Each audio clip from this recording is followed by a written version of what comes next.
What's up, everybody? So today's a very fucking important day. This is important information.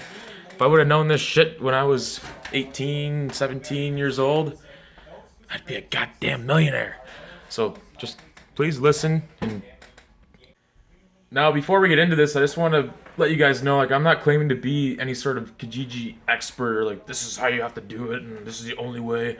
No, you guys gotta figure out your own way and the system that works for you. I'm just letting you know my tips and tricks that I use to kind of go through these deals and stuff like that. And it's not just gonna come to you. It takes patience, and you gotta work for it. It's not something that's just gonna come overnight. So jumping right into it, the first tip is pick an item that you know and you've dealt with.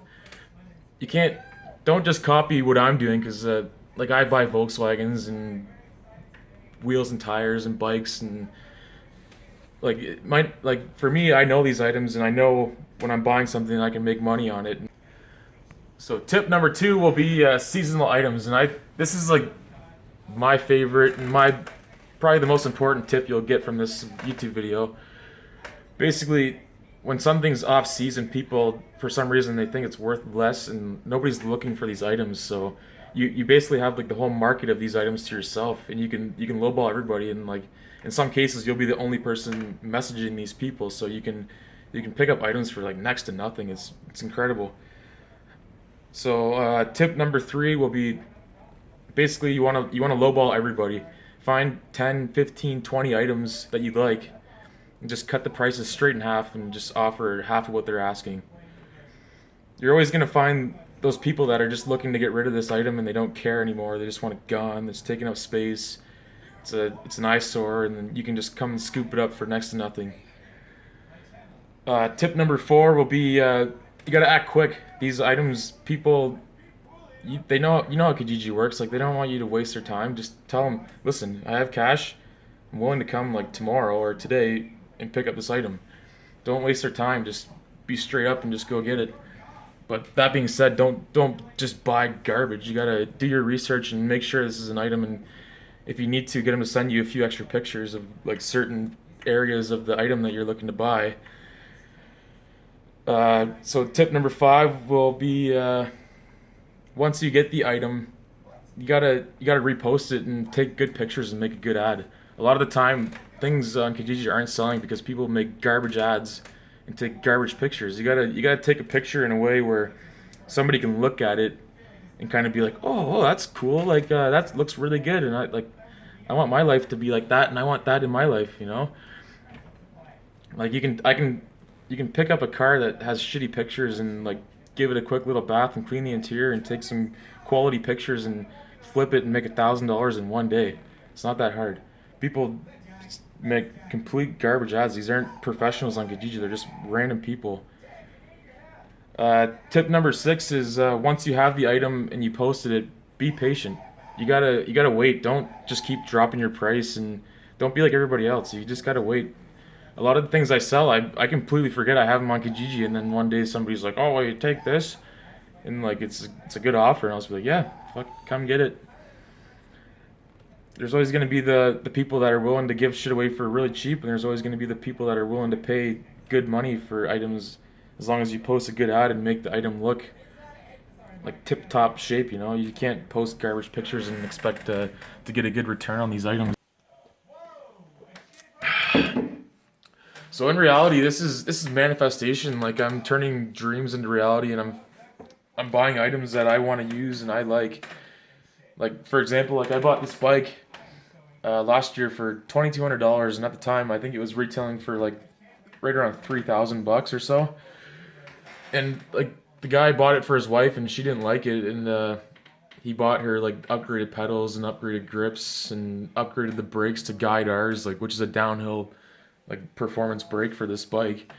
And I only paid $2,200 for it, when in reality he probably had over $3,500 into it. This drum kit, I paid I think $300 for it, and at the time it came with upgraded cymbals and the dual bass pedal and all the goodies, and a pearl snare. So the guy must have had at least $1,200 into the drum kit, and I went in and bought it for $300. Another item I bought on Kijiji was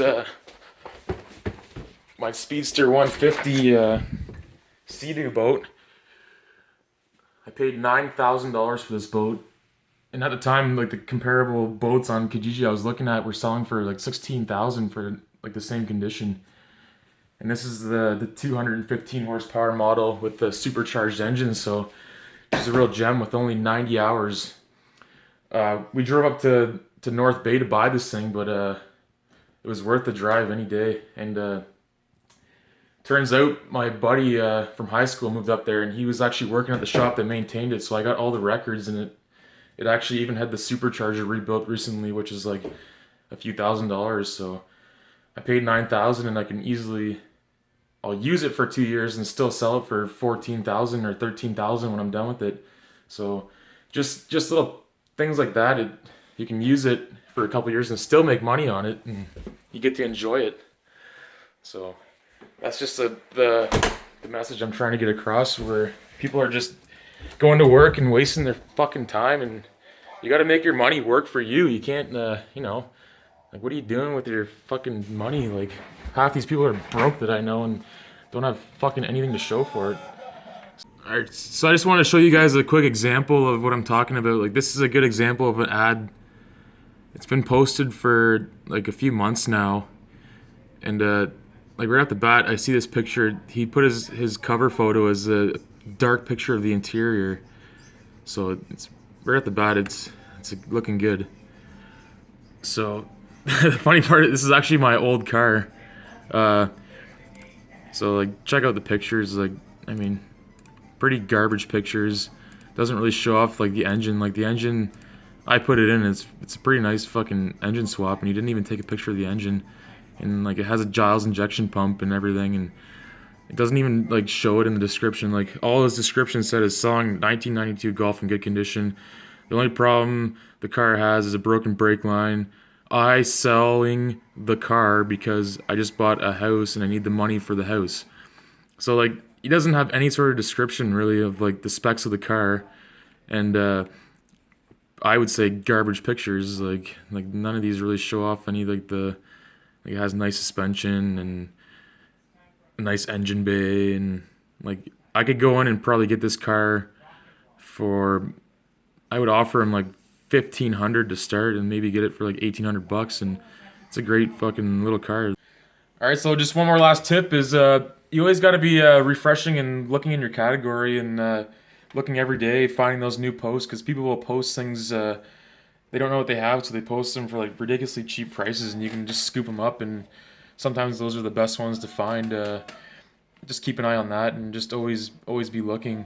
For example, yesterday I found an ad on Kijiji for a Volkswagen Westfalia camper van, and the guy, it was posted the day prior, and the guy only posted for $2,500, and it was there's no pictures, and the ad only said oh, real survivor, no rust, from Alberta, and all this jibber jabber, not really explaining any details. So I jumped on it right away and got a hold of him and sent him a deposit and told him to take the ad down. And this is gonna be a really good deal, because like, I can already tell, because he's telling me, he's like, man, I've like freaking 80 missed calls and 30 text messages, and like, I got it because I was the first one to jump in there and get it. So I'm going to pick it up tomorrow, so maybe I'll share that little story with you guys after. But other than that, that's all I got to share. I hope you guys learned something new today, and if you liked it, click subscribe, and maybe leave a comment with any tricks and tips that you have, and fucking send it, boys. Let's do this.